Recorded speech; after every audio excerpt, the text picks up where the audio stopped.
प्यारों, यीशु मसीह के नाम से मैं आपको अभिवादन करता हूं। आज का दिन एक खास दिन है। क्या आपको पता है? वर्ल्ड फादर्स डे इसे कहते हैं। जैसे मदर्स डे भी कहते हैं ना, वैसे ये फादर्स डे है। इस दुनिया में हम आने के लिए माता और पिता कारण है, तो इसलिए हमें दोनों प्यार करते हैं। माता का प्रेम और पिताजी का प्रेम में बहुत अलग है। माता जी हमेशा बच्चे कभी दुखित नहीं होना करके अपना प्रेम में बहुत ही कोमल के साथ वो रहती है। पिताजी हमेशा बच्चों की भविष्य पर ध्यान देते रहते हैं, इसलिए थोड़ा कठोर दिल के साथ रहेंगे। बाइबल हमें क्या कहता है? नीति वचन 3 अध्याय का 12 वचन में, क्योंकि यहोवा जिससे प्रेम रखता है उसको डांटता है, वैसे ही बाप उस बेटे को जिसे वह अधिक चाहता है। हमारा परमेश्वर भी एक पिता है। वचन में लिखा है, जिस पिता अपने बेटे से प्रेम करता उसे डांटता भी है। बच्चों से पूछने से कहते हैं, मेरी माँ ही मुझसे ज्यादा प्रेम करती है।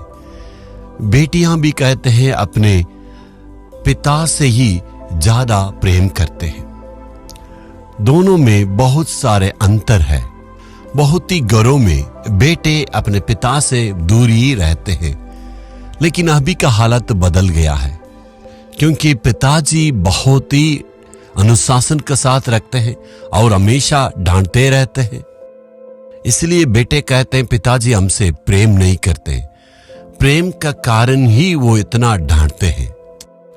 पिताजी के प्रेम को गलत रूप से समझते हैं और सही ढंग से वो समझ नहीं पाते हैं।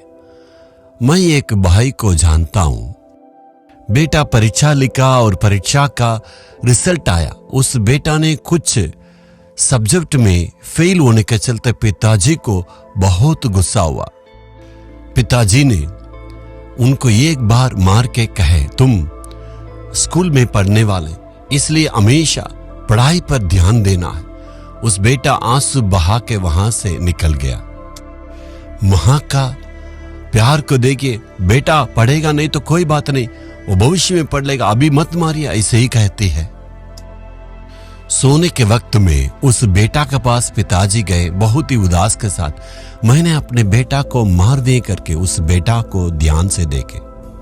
पिताजी के प्रेम को देखे, वो किसी को दिखाते नहीं है। जब बेटा दुख के साथ रहेंगे उनको जाके तसल्ली देते हैं और उस प्रेम को उनके जानकारी के बिना प्रकट करते हैं।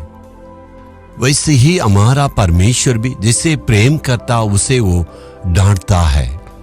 आप ये कहते ना, हे परमेश्वर मेरे जीवन में इतनी दुख तकलीफें क्यों है? वो हमारा पिताजी है जिसे वो प्रेम करता है। सही मार्गों में हमें अगुवाई करने के लिए, अनुशासन में लाने के लिए इतनी सारी बातों का अनुमति दी है और सही मार्गों में अगुवाई करने के लिए प्रभु ने ऐसे किया है। मेरे जीवन में मैं परमेश्वर को पिता के जैसे मानने के बाद प्रभु मेरे जीवन में बहुत परीक्षाएं आने दी। उससे मैं निराश नहीं हुआ। प्रभु को धन्यवाद देता हूं। इसी कारण से मैं एक सेवक के रूप में आज खड़ा हूं। जब हमें परीक्षा में प्रभु लाते, हमें समझना चाहिए वो हमारा पिता है। सही मार्ग में अगुवाई करने के लिए ऐसे करते हैं। आपके घर में पिता है तो आप पिताजी के लिए प्रभु को धन्यवाद देना। जैसे माँ से प्रेम करते हैं वैसे ही अपने पिता से भी प्रेम करने के लिए सीखना है। परमेश्वर ने इस पिताजी को दिया तो प्रभु को आप धन्यवाद